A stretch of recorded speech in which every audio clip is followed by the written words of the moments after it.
Hello, today I'm going to be telling you about Home2 Suites at Flamingo Crossing at Disney World and kind of give you, I'll show you what it looks like and kind of give you a review and talk about why we decided to stay there and kind of our thoughts on future stays and DVC.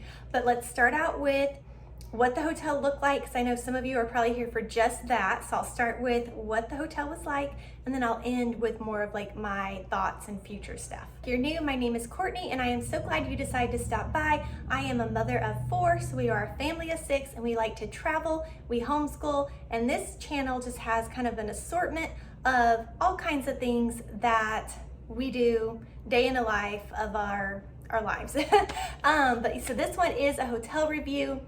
And something I loved about Home2 Suites at Flamingo Crossing is it sleeps 6 people. It is kind of challenging to find hotel rooms that sleep 6 people. And yeah, this is one. And that is one of the reasons we ended up booking there. So let me go ahead and show you the room. When you walk in, and sorry I didn't get a better video. My husband did this, and honestly, when I got there, I was just thinking about getting everyone situated, and I did not take any video myself. So he just kind of quickly went through, but this is the best I got. When you walk in though, you get kind of like a kitchen, a wall kitchen area, and on the other side is a bathroom. There are no tubs in this hotel. So if you really need a bathtub, that is kind of a downside. We missed having a bathtub for the little 2, but we made it work and it was okay. But I would have preferred having tubs. After that area, you walk on into like a living area, and it has a sleeper sofa and then a curtain. The curtain was really nice because it added extra privacy for our family with our kids getting at the age they are. It was nice to have another kind of room that you could make for changing and stuff like that. Then there were 2 queen beds on the same wall as that sleeper sofa. On the other side was just a bunch of cabinets and shelving in like a closet area. This hotel had lots of storage, so it was really nice. We fit very well. The only downsides I felt like to this room were no bathtub, and honestly that there was just 1 bathroom, period. But that's hotel rooms. Most hotel rooms only have 1 bathroom, so that kind of is what it is. But if we can stay in a suite that has 2 bathrooms, we definitely like that, but those are few and far between. So yeah, those were really the only downsides. Now the resort itself was beautiful. It had a beautiful swimming pool with a water slide, and that's one of the reasons I booked here over some other off-property sites, because of the pool. It had a really nice pool. The other great thing is the location. This hotel could not be any closer without being on property. It is near one of their interstates. It's actually a toll road. I can't remember what the name of it is, but on the other side, so there's like the hotel, the toll road, and then on the other side of that toll road is Disney property. So you literally leave the parking lot, you go under the bridge, and you are on Disney property. So that was really nice. Our commute from the hotel to the different theme parks was not any longer of a commute than when we were staying at maybe All-Star or Coronado Springs. Those are about the same. It was actually really close to Coronado Springs. It was not too far from that at all, just a little further. I'm so turned around there. I think west, but I'm not positive. I would have to look at a map. Because you know, once you get there, it's just, I don't know, you're in a Disney bubble, and I have no idea which way is which at that moment. Normally I'm actually very good navigationally, but yeah, I don't pay any attention when I'm there. The hotel staff was super friendly. They had an amazing breakfast. Every morning they had Mickey waffles, cereal, eggs, muffins, pretty much anything you could think you wanted. Lots of good coffee options. Well, it had 1 coffee, but then they had lots of stuff to make it your own. So like we kind of had like frou-frou coffee every day because you could just add all this stuff, and it was amazing. The kids loved the Mickey waffles. The staff made things very Disney-like. A lot of them wore lanyards with pins, and you could pin trade with the staff, which was really nice. And yeah, it was just a really good experience overall. And I do highly recommend this if you are looking for an off-property resort. Now, I do not know if you can still get this because I looked before I filmed this video and I could not find this option. So maybe it's something they have sometimes and not other times. So if you're going to look, you might as well look into it. But at the moment, I don't think you can get this. But for whatever reason, when I booked this, I was able to book through Disney and it was a package. So it was my room and tickets all together. But because it was considered a Disney package, I also got free parking at the hotel and free parking at the parks. And then I also got like other perks like that you were staying on property. Basically, they considered me an on-property guest, even though I was staying off property. And I did ask a cast member about this because I did not think that would be the case staying off property, but they said because of the way I booked the package that I was an on-property guest in a way. So I don't know. So I would not promise you that that's the way it's gonna be. But yeah, it worked out really well for us being off property but on property and getting all the same perks. So that was a win. All right, so now why did we even stay there? Like, how did we end up there? Kind of a long story short, I had us booked at the Polynesian. Me and my husband, we do not fit at the Polynesian anymore. With the ages of my kids, we would have to book 2 hotel rooms. And we had decided just to maybe do just the 2 of us and go. So I had us booked at the Poly. Well, it was through DVC, they're a DVC rental company. And I don't know what happened there, but those points fell through. And so I was back to like booking. And I had something else booked, and then something else came up and I had to cancel that. Then I booked us just a family trip because I was like, okay, the whole couple thing's not working and we're running into the time that we just normally take family vacation. So I booked a family vacation and that ended up having to get changed and canceled. And okay, so by the time we finally were able to nail down, yes, we are free these dates, and I was able to get on and book and like, no, this is what I'm keeping. The pickings were pretty slim.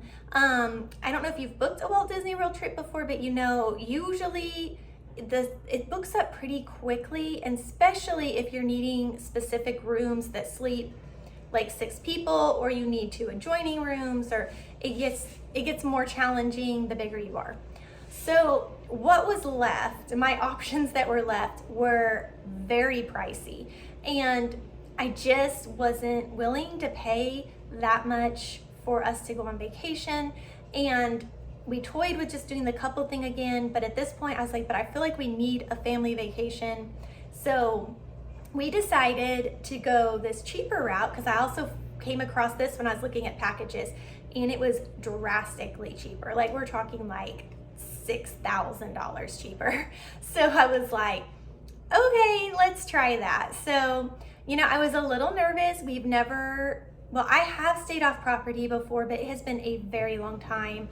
I wasn't even really one of my trips. I was with other people and stayed with them, and it was fine.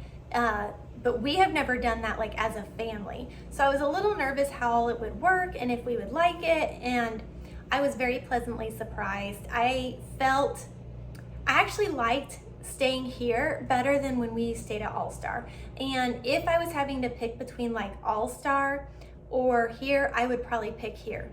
Now, if I'm picking between maybe like Art of Animation, Caribbean Beach, or obviously one of the deluxe resorts, I would pick those over this unless I'm needing the price point that the off-property offers. But yeah, if you're looking at like an All-Star or even Pop Century, I would choose to stay at Home2 Suites over any of those. The hotel itself is a much nicer hotel than I feel like those hotels are. And then getting the breakfast and just all the extra amenities like the swimming pool with the water slide, I feel like really makes it just so much better of a stay. And since we drive a lot anyway, the transportation thing was not an issue for us at all. Now, I do believe this hotel has a shuttle service, but I did not even look into it because we kind of like just to take our car. It just makes things simple and easy, unless we're like on the monorail or Skyliner, and then we'll take those, but we do prefer our car over like the buses anyway. So that was not really an issue. So anyway, that is how we ended up at this resort, and I was very pleasantly surprised because I was a little nervous about it, and yes, it's a good place. Now, future plans. Oh my goodness. Again, today I was looking, and you know, Disney's like this sometimes. You'll get on and look and you just cannot find anything affordable, and then you'll get on another day and you find some good deals. But yeah, everything I was looking at was really, really expensive. I mean, like the cost that it normally takes us for 3 trips. And I don't know why the prices just keep, it's like every time I look, they keep raising the prices. I don't know. So I don't know what our plans are for the future. We have been touring some DVC because we have thought about going the DVC route. Being a family of 6, if you're a family of 6 or larger, it's really hard to stay without booking either 2 rooms or a 2-bedroom suite at Disney World. They do have a few rooms that sleep 6, but not many, and your hotel choices are very slim. But DVC prices, I feel like the DVC prices themselves are actually pretty good, but the dues are pretty high. And they just raised the dues again, and the hotel or the resort I was wanting, if we pay the yearly dues, we can actually book that room through another person like every year anyway. So I don't know if that really makes sense for us to buy the DVC, because then we're kind of locked into going, which I can't think of a year that I wouldn't want to go, but you know what I mean. The only positive I can see to that is, I mean, it does guarantee us to be able to book, you know, as long as I'm booking within my booking window. So like when I booked the Poly and it fell through, things like that probably wouldn't happen because I won't be working through like a third party or anything. But yeah, it's just really hard to commit to pay that every year when I can book it for the same. So I don't know, we're still kind of weighing that, but we have been leaning a little bit further away from wanting to do that. So yeah, I don't know, but we love the DVC resorts, so it's just really hard. And then we've also toyed with taking different types of trips, like taking just some of the kids at a time instead of taking them all, because then we can fit into a normal room. But I just really have trouble leaving half of them behind. They're all like at an age that I don't know, I just don't know that that would go over well. I think they might feel left out, and I would really miss them not being there. But on the flip side, it would create some really neat memories with the children that we get to take, because you would create, you know, like one-on-one time that we don't normally get with them. So there's pros and cons to that too. But I don't know. So I don't really know what my plan is moving forward. We'll have to see. I have been booking trips in shorter spans than I used to. Like I used to always book at least a year out for the trip that we were going on. And anymore, I've been booking more like maybe 2 to 3 months before, which makes it slimmer pickings. But I just feel like our life has been a little more unpredictable in the time that we can take. So that makes things a little challenging too. But anyway, I don't know. I was looking today, and even if we stay at the Home2 Suites with the ticket prices, the cost was almost double what I just paid a few weeks ago. And I'm not really sure why that was. So I'm gonna give it a few days and see what happens. Maybe it's just I picked some wrong dates. I didn't do a lot of research before to see if there's like some kind of an event going on at Disney World, because that can make a big difference if you're booking during an event. So I need to do a little bit more research and kind of see if maybe I just picked a really bad week. But yeah, we will see. Do you guys have a favorite place that you stay at Disney that you feel like you always get a good deal with? It can be on property, it could be off property. Leave a comment down below. We would love to know. I'm sure anyone watching this would love to know. Yeah, and we can help each other out. But thank you so much for watching. I will see you all in my next video.